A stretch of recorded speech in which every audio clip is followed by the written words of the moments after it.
Felipe Drugovich, the Formula 2 champion, has signed with Aston Martin to be a backup driver in Formula 1 next season. The Brazilian racer won the Feeder Series title at Monza. Following his confirmation as champion, there was a great discussion over his future and whether or not he would be able to secure a position on the grid for 2023. So in today's video, we are going to discuss Drugovich's contract with Aston Martin and his potential in the coming 2023 F1 season. If you don't want to miss out on any detail, stay with me till the end of the video. A statement from Aston Martin confirms that Drugovich will be the first member of the team's new driver development program.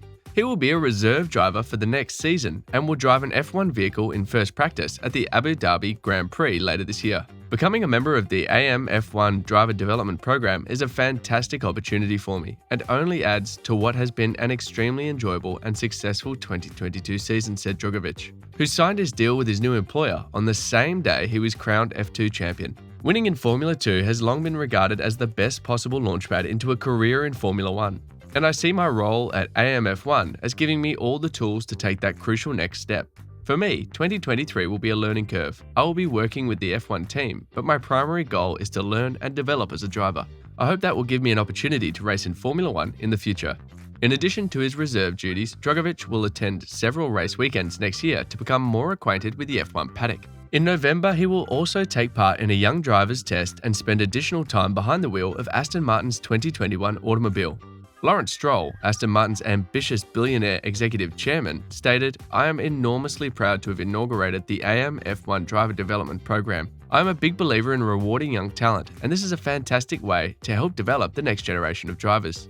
And team principal Mike Crack said, "Felipe has shown incredible talent, determination and consistency to win this year's FIA F2 championship. I particularly remember his fantastic sprint and feature victories at Barcelona in May, which were hugely impressive. We are delighted that he is joining us as a member of our driver development program, and we look forward to welcoming him as part of our team in Abu Dhabi this November." Despite retiring from the sprint race won by Estonian Yuri Vips and having to watch from the pit wall, the 22-year-old MP Motorsport driver clinched the title mathematically with 3 races to spare. There is no Brazilian driver in Formula 1, and Drugovich is the first winner of the sport's primary feeder series since Bruno Junqueira in 2000. Junqueira did not compete in Formula 1, while Drugovich, now in his third year in what is often seen as a poor F2 competition, has drawn minimal interest from Grand Prix teams, many of whom already have their own young drivers programs.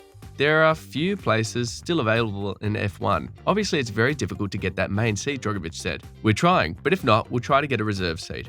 Prior to Drugovich's deal, Formula 2 champions were not considered immediately after their win to compete in Formula 1 for the second year in succession, and the third time in 4 seasons. Drivers like Oscar Piastri and Nick de Vries in their championship-winning campaigns were not considered in a list of significant alternatives in the F1 driver market. Please consider supporting us by liking the video and subscribing to our channel. Don't forget to hit the bell icon so that you'll get notified when we add new videos in the future. In 2022, Drugovich is barely mentioned as an afterthought by most F1 teams. None of this is meant to belittle Drugovich, who's clearly a good driver and the star of the F2 season. He's a well-deserved and spectacular champion. However, in a dynamic driver market, his name scarcely appeared before his appointment. So the question is straightforward. Why was nobody initially interested in Drugovich? One explanation is most likely Drugovich's own reputation. He's a third-year driver who has spent 4 seasons on the F1 support package with little attention.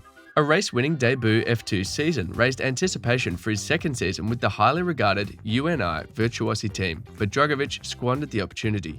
He's been really outstanding this season, fast, consistent and relentless, but he can't get away from the reality that this is his 3rd year in the category.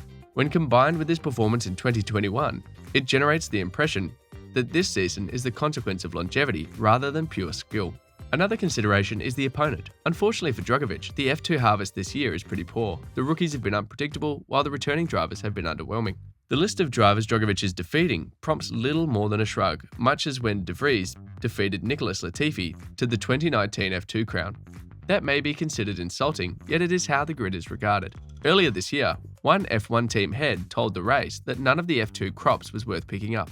We can see how correct that judgment was now that Drugovich has run away with the title in a commanding fashion and yet attracts little interest.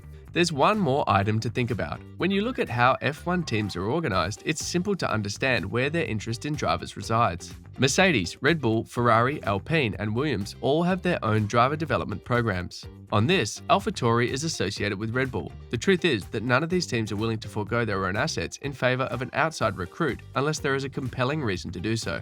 McLaren, Aston Martin, Alfa Romeo, and Haas do not have a roster of F1-ready junior talents at their disposal and must instead rely on veteran drivers. Aston Martin searched nowhere near the F2 grid for a successor for Sebastian Vettel. McLaren chose a rookie for 2023, yet Piastri has a far more advanced reputation and F1 experience than Drugovich. Haas is aggressively against the concept of rehiring rookies. Zhao Guanyu is anticipated to return to Alfa Romeo. There was no space at the inn, and in the opinion of many in the paddock, no reason to believe Drugovich is a good enough potential to push someone else away. It was tough on Drugovich that his junior year best achievement lacks the career momentum or adoration to match.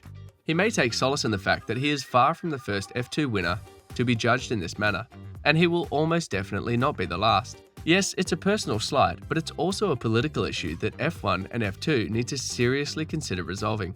Winning the pyramid's most coveted junior division does not have to guarantee a driver anything. It is determined by the driver, the opposition, and the conditions. Not every F2 winner will be a world beater. Certain years and champions will be more vulnerable than others. However, any winner would seem to be deserving of some sort of F1 opportunity. And while Drugovich may not be the most thrilling F2 winner in history, his coronation is a surprise and a worry for F1 and F2. Another driver that might have a shot in Formula 1 is Theo Pourchaire. Pourchaire's claim to a Formula 1 spot is undeniable. The 18-year-old Art Grand Prix driver has repeatedly shown himself as one of the quickest during his junior career. More outstanding performances may be found not much beyond his Formula 2 victories. In 2020, he lost the Formula 3 crown to Oscar Piastri and ended only 3 points behind the Australian, which is an easy task given Piastri's performance in F2 the prior year. But what is it that really distinguishes Pourchaire? His attitude in on-track battles is as crucial as his performance. In practice, Pourchaire is one of the most captivating drivers on the track, displaying the aggressiveness and tenacity that future F1 winners need. It is impossible not to grin when watching him fight. What actually distinguishes him as one of the most probable Formula 1 drivers is his association with Alfa Romeo through the Sauber Academy. Nyck de Vries has a comparable junior record to Drugovich, having won the F2 championship on his third try. According to one F2 insider, there's no reason why de Vries should be any closer to an F1 seat than Drugovich. De Vries won his title against probably the weakest field since the series became F2, and he's 27. Drugovich is still just 22, but is probably overlooked because Russell, Leclerc, and Piastri all won the championship at the first time of asking. If you do not come with massive sums of sponsorship or are not associated with an F1 team, as seems to be the situation with the Brazilian, you have little chance of ever getting past the door. The problem is exacerbated by restricted testing and the lengthier careers of drivers like Kimi Raikkonen and Fernando Alonso, who limit the number of places available each year. However, there might be more going on behind the scenes that we are not aware of. What are your thoughts on this young talent? Do you think he will do well in F1? Please let us know your thought in the comment section below. And if you haven't done so already, make sure to subscribe to the channel so that you don't miss any of our incredible videos. Keep an eye out for the next video. Bye for now.